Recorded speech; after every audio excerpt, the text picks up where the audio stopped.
Hello বন্ধুরা, good morning. সকাল সকাল ঘুম থেকে উঠে চলে এসেছি কাজেতে। দেখো আজকের ওয়েদারটা খুব বাজে ছিল, বলতে গেলে বলবো না ভালো। এই বৃষ্টি, এই আবার রোদ্দুর, তো চলে এসেছি। দেখো, তো আজকে কাজ পাজ ছেড়ে আজকে জানো কি দিন, আজকে হচ্ছে আমাদের রথ। আজকে জগন্নাথ দেব যাবেন মাসির বাড়ি। দেখো আবার বৃষ্টি শুরু হয়ে গেছে, মানে খুব বলতে গেলে বাজে ওয়েদার ছিল আজকে, একদম ভালো ওয়েদার ছিল না। কাজ শেষ, ছুটি হয়ে গেছে। দেখো আকাশটা কি সুন্দর লাগছে। এবার যাব আমি রথ দেখতে। কখন ধরে ভাবছি যাব যাব, কখন যাব, কখন 5টা বাজবে। 5টা বেজে গেছে। দেখো আকাশটা, এত বৃষ্টি হচ্ছে, মানে আমার কি মনটা খারাপ লাগছে যে ছোট ছোট বাচ্চারা রথ নিয়ে বেরাবে কি করে এত বৃষ্টির মধ্যে। কিন্তু দেখো আকাশটা কি সুন্দর, বিকেলের দিকে পরিষ্কার হয়ে গেল। এবার সবাই পুচকে পুচকেরা রথ নিয়ে বেরাবে। চলো, রাস্তায় দেখা হচ্ছে। আজকে জগন্নাথ দেব রথে করে মাসির বাড়ি যাবেন, তো চলো ওখানে গিয়ে দেখা হচ্ছে তোমাদের সাথে। তো আমরা বেরিয়ে গেছিলাম ছাতা মাথায় দিয়ে রথ দেখার জন্য। আজকে আমরা যাচ্ছিলাম মাহেশের রথ দেখতে। সবাই তোমরা জানো শ্রীরামপুরের মাহেশের রথ কতটা বিখ্যাত।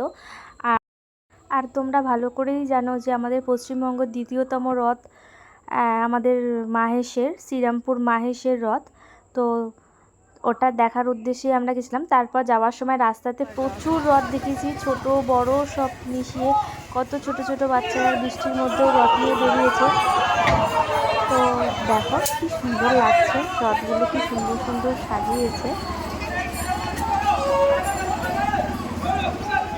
এতই ভালো লাগছিল, সেই ছোটোবেলার দিনগুলো মনে পড়ছিল যে ছোটোবেলায় এই দিনটাতে আমরা কি সুন্দর লোকুলদানা নিয়ে, যাই হোক ফুল টুল দিয়ে রথ ফথ সাজিয়ে আমরা বেড়াতাম এই দিনটাতে।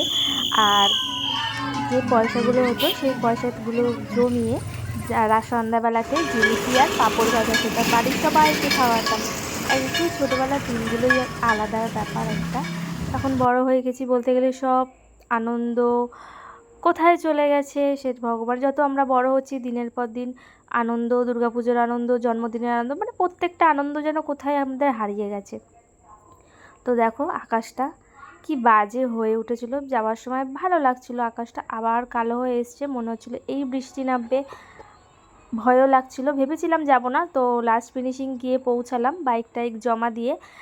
এত সুন্দর জায়গায় আমরা বাইকটা রেখেছিলাম, সবাই ফিরে চলে আসলো। আমরা ভাবলাম হয়তো আর আমরা রথটা দেখতে পারবো না।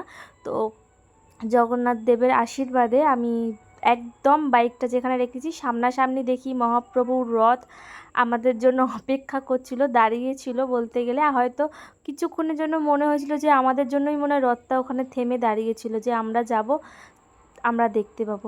দেখে না, বিশ্বাস করুন এত ভালো লাগলো। প্রভুকে হয়তো দূর থেকে দেখেছি, ওই দূর থেকে দেখেই যে মনটা এতটাই শান্তি লাগছিল, আপনাদের বলে বোঝাতে পারবো না। ওই অনুভূতিটা হয়তো বলে বোঝানো যায় না। তো এই যে দেখো ভিড়টা খালি দেখো, আমি তো ভেবেছিলাম বৃষ্টির মধ্যে ভিড় হবে না, কিন্তু কিন্তু ওখানে গিয়ে দেখি হ্যাঁ প্রচুর ভিড় হয়েছে, কিছু কিছু মানুষ অসুস্থ হয়ে পড়েছে। আর এই যে দেখো একটা ছোট্ট জগন্নাথ ছিল, খুব মিষ্টি দেখতে ছিল। আর এই যে ভিড়টা খালি দেখো, ওখানে যে কত লোকের জুতো ছিঁড়ে পড়েছিল, প্রচুর লোক অসুস্থ হয়ে গেছে, কিছু কিছু মানুষের শরীর খারাপ করেছে। তো বয়স্ক লোকরা, আমি একটা কথাই বলবো যে ভগবানকে, হ্যাঁ সবার কাছেই ভগবান প্রিয়, তাহলে তার শরীর দেখে শরীর বুঝে যাওয়া উচিত ভগবানের কাছে। ভগবান ঘরে বসেও কথা শোনেন আমি মনে করি। তো দেখো কি সুন্দর রথটাকে সাজিয়েছে। আর এখানে কাদা দেখো, বৃষ্টির মধ্যে পুরো কাদা প্যাচ প্যাচ করছে। তারপরেও আমরা গেছিলাম। তো ভেবেছিলাম জিলিপি খাবো বা আর পাঁপড় খাবো, কিন্তু ভালো লাগলো না। মানে আমার আবার ওই রথ টানছে বলেই যে জিলিপি খেতে হবে, পাঁপড় ভাজা খেতে হবে, আমার ঠিক এই জিনিসটা ভালো লাগে না। আমার যখন যেটা ইচ্ছা হয় তখন সেটা খাই।